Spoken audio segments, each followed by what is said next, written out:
नमस्कार दोस्तों, मैं advocate Vishnudhari Singh legal channel में आप सभी दर्शकों का स्वागत करता हूं। दोस्तों, जैसा कि आप जानते हैं, प्रत्येक रविवार को मैं क्वेश्चन आंसर सीरीज का वीडियो बनाया करता हूं। आज भी आपके समक्ष क्वेश्चन आंसर सीरीज का वीडियो प्रस्तुत है। दोस्तों, अब आइए बिना समय गंवाए आपके प्रश्नों का उत्तर देना शुरू करो। पहला प्रश्न है दोस्तों विजयकांत का। इन्होंने अपने प्रश्न में कहा कि एक पति ने अपने पैसे से अपने पत्नी के नाम पर संपत्ति खरीदी, क्या उस संपत्ति में अब पति या पति के परिवार का कोई हक नहीं है?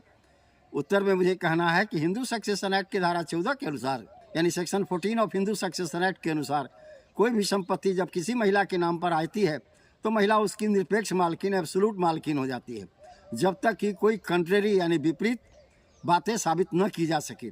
पति ने अपने पैसे से संपत्ति पत्नी के नाम पर खरीदी तो क्या वह संपत्ति उसी की हो जाएगी? इसके लिए कानून के अंदर में कुछ प्रावधान किए गए हैं जिससे साबित होगा वो संपत्ति शामिलात परिवार की है या उस महिला की है। इसके लिए आपको मूल रूप से 3 चीज साबित करनी होगी। पहला, कि उसका सोर्स ऑफ इनकम क्या है, क्या पत्नी का कोई सोर्स ऑफ इनकम है या नहीं, यानी पति अपने कमाई से खरीदा या संयुक्त परिवार की कमाई से खरीदा गया। दूसरा, उस संपत्ति को पत्नी के नाम पर खरीदने का उद्देश्य क्या था। दोस्तों, आजकल परिवार के अंदर में लोग स्टाम्प शुल्क बचाने के लिए पत्नी के नाम पर संपत्ति खरीद लेते हैं, लेकिन वो संपत्ति परिवार के उपयोग के लिए होता है।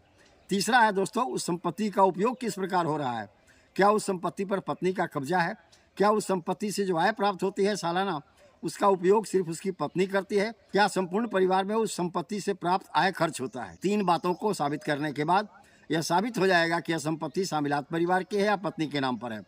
इसी पर एक लैंडमार्क जजमेंट जो है इलाहाबाद हाई कोर्ट का है दोस्तों, 15 फरवरी 2024 का, सौरव गुप्ता वर्सेज अर्चना गुप्ता। इसके अंदर में ऑनरेबल इलाहाबाद हाई कोर्ट ने अपना फैसला सुनाते हुए यह प्रावधान किया कि आय के स्रोत अगर पति का है, पति ने अपने पैसे से संपत्ति खरीदी, तो यह माना जाएगा कि उस संपत्ति पर पति का भी हक है।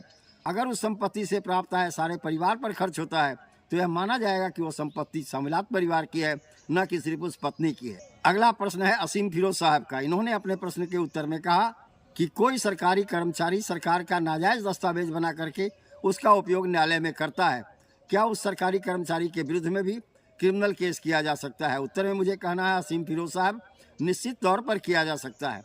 अगर कोई सरकारी कर्मचारी किसी भी तरह का फॉल्स एंड फैब्रिकेटेड डॉक्यूमेंट बनाए तब आप उसके विरुद्ध में भी 420, 467, 468 इंडियन पेनल कोड का मुकदमा न्यायालय में कर सकते हैं।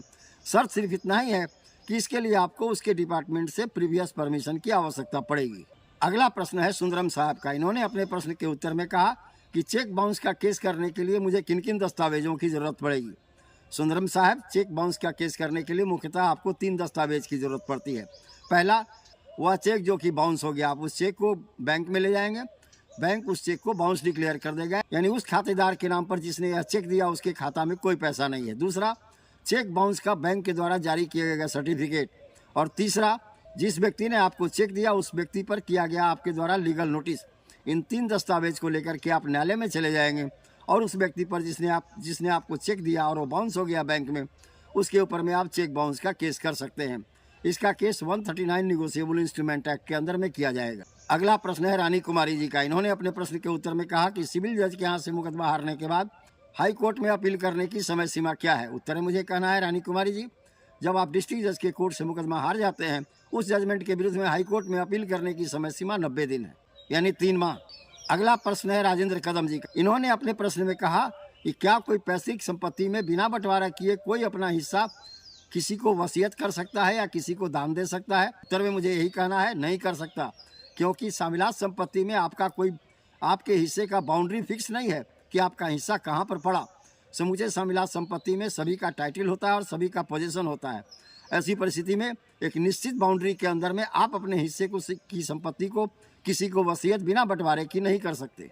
अगला प्रश्न है कुंती देवी जी का। इन्होंने अपने प्रश्न में कहा कि सर, एलडीए द्वारा यानी लैंड डेवलपमेंट अथॉरिटी के द्वारा 99 साल के लिए कोई संपत्ति मुझे किराए पर दी गई, अब उसमें रहते हुए मुझे 60 साल हो गया है, क्या मैं एडवर्स पोजीशन के आधार पर इस संपत्ति की मालकिन बन सकती हूँ? कुंती देवी जी, उत्तर में मुझे कहना है नहीं, आप परमिसिव पोजीशन में हैं। आपने उनसे किराया लेकर के उस संपत्ति में 99 साल के लिए निवास करने के लिए परमिशन लिया है। इस तरह से आप परमिसिव पोजीशन के आधार पर उस संपत्ति में हैं, न कि एडवर्स पोजीशन। एडवर्स पोजीशन साबित करने के लिए आपको मालिक की इच्छा के विरुद्ध संपत्ति पर शांतिपूर्वक कब्जा बनाना होगा। आप एलडीए के परमिशन से ही किराएदार के रूप में इसमें रह रही हैं, इसलिए परमिसिव पोजीशन कहलाएगा। यहाँ एडवर्स पोजीशन का केस लागू नहीं होगा। तो दोस्तों यहीं पर मेरा यह प्रश्न उत्तर का वीडियो समाप्त हुआ। अगर आपको मेरा यह प्रश्न उत्तर का वीडियो पसंद आया तो आप इसे लाइक करें, सब्सक्राइब करें, अपने साथियों को शेयर करें। धन्यवाद। अब विशेष अगले वीडियो में।